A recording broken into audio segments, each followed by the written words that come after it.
Hi guys! Ngayon po ay magkukwento ako ng mga habang-abang na kaganapan sa prinsesa ng City Jade. Dahil sa ginawang pakikipagkita nitong ating bida na si Princess kay Ate Laila ninyo, dito nalaman ng ate nyo kung ano ang kinakaharap ng Kuya Saver nyo. Kaya naman nasabi nito na gagawin niya ang lahat para maging maayos muli ang samahan nilang mag-ina para tuluyan na siya nitong muling matanggap. Tara sabay-sabay nating saksihan ang mga kabang-abang na kwento ng ating prinsesa na si Princess na mala fairy tale ang takbo ng buhay niya. Samantala, itong ate Shirley nyo ay pumunta sa lugar kung saan gaganapin ang mahalagang meeting ng kumpanya nitong Kuya Raymond nyo. Dahil sa kanyang suot at sa pagbibigay nito ng alak na sinabi ng ate Divina nyo na bilhin niya. Dito ay sinabi nila hindi maganda ang suot at ang regalong ibinigay sa kanila dahil hindi ito makakatulong para pagpalain ang kanilang negosyo. Kaya naman itong Kuya Raymond nyo ay todo paliwanag sa kanyang mga kamiting na isa lamang na hindi pagkakaintindihan ang pagbili nitong ate Shirley nyo ng regalo para sa kanila. Kaya naman agad nilang naunawaan na hindi pagkakaintindihan lang ang nangyari.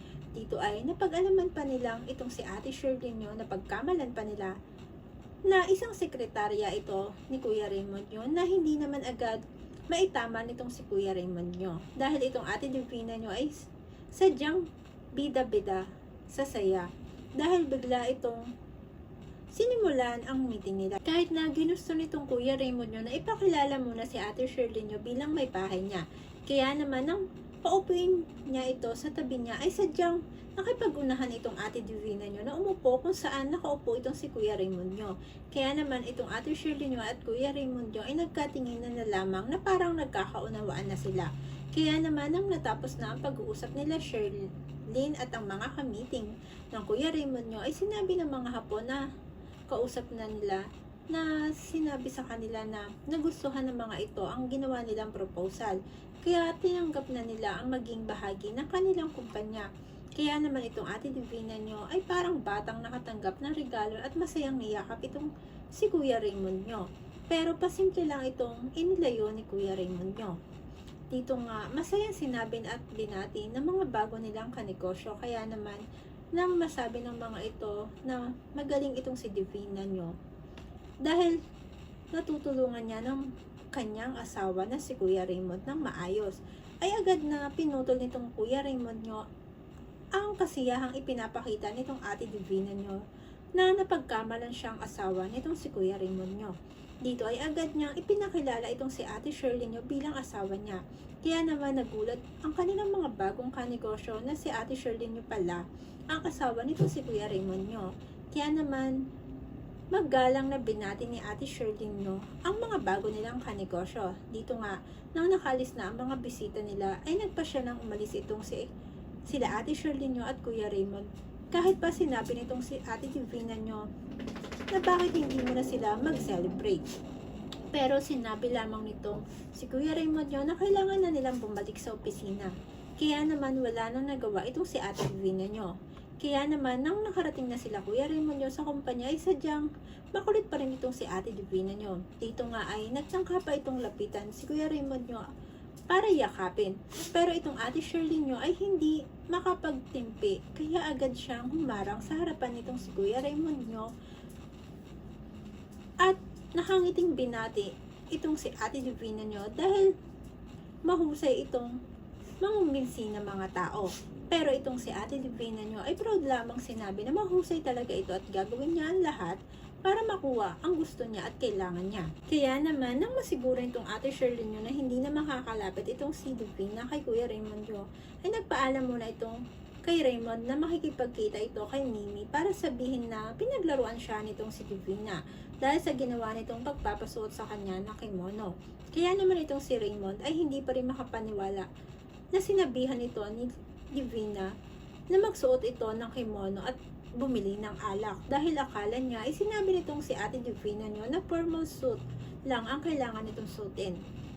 Kaya naman sinabi nitong si ate Shirley nyo na sa susunod ay sisiguraduhin niya tama talaga ang mga sinasabi nitong si Divina.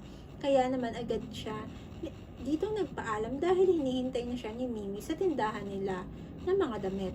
Dito nga nang nakarating na siya sa kanyang tindahan ay agad niyang sinabi kay Mimi ang lahat ng sinabi ni Divina at pinagawa sa kanya, maging ang mga regalong ipinabili nito na muntik na siyang mapahiya.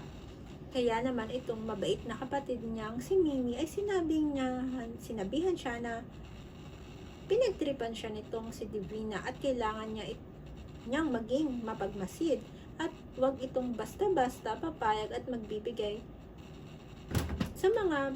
sa mga gustong mangyari nitong si Divina. Dahil kailangan itong bantayan ang mga kilos nitong si Divina. Kaya naman, nasabi ng Ate Sherlyn nyo, nasisiguraduhin niya na hindi na mauulit itong ginawa ni Divina sa kanya. Samantala, ang tatay Dado nyo naman ay nag-aalala dahil nakipagkita itong ating bida kay Lailani. Kahit anong pilit niya na wag muna itong makipagkita, ay wala siya nagawa. Kaya naman, naluluhang kinausap niya ang larawan ng ating bida at sinabi na pinagngangambahan niyang mangyari na malaman nitong siya ang batang iniwan ni Divina, na inaakala nitong anak nga siya ni Divina. Dahil alam niya kapag nalaman ni Lailani na siya ang ibinigay na bata dito kay Tatay Dado, ay maaaring puntahan nitong ating bida si Divina at sabihin siya ang anak nito. Kaya naman natigil lang si Tatay Dado nyo sa pagkausap sa larawan na ating bida nang marinig nitong parating na itong si Princess. Kaya naman agad itong tumayo at tinignan kung sino ang kasama ng ating bida. Dito'y nalaman niya na kasama nito si Lailani. Kaya agad itong pumunta sa kanyang kwarto dahil nangangamba itong makita siya ni Lailani.